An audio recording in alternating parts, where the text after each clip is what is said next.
Happy Tuesday, friends. Welcome to Live from E. Will here with Nina and Melanie.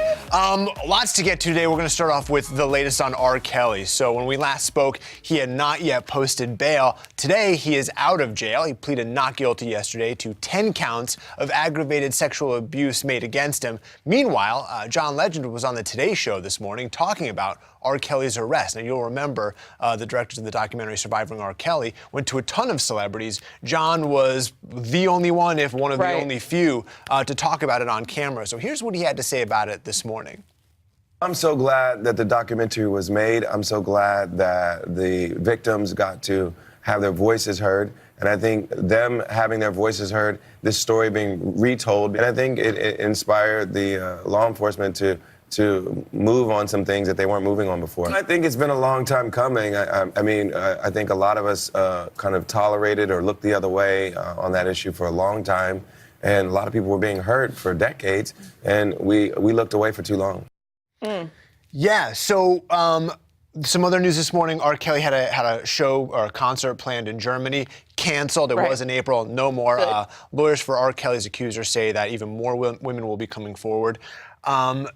What's your take on all of this? I mean, do you think we'll start to see, we talked about this a little bit yesterday, the cancellation of concerts, his label dropping him. Financially, he's starting to get hit in the wallet.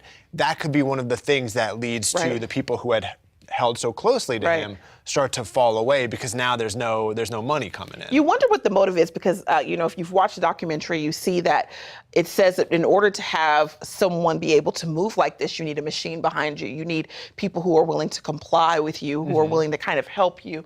And he's had that. He's had and they say that the system that he created improved. They learned what worked for them, what didn't. So you'll notice changes from how he and his team moved from the 90s to early 2000s to now, where it's been much more streamlined.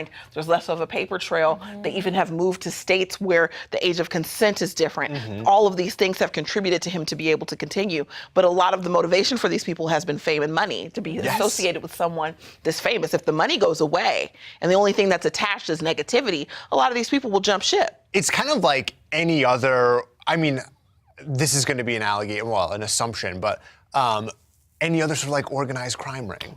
Once the money stops to flow, the incentive for people to want to comply starts to And it's unfortunate that it has to be money and not morality or ethics that they go by.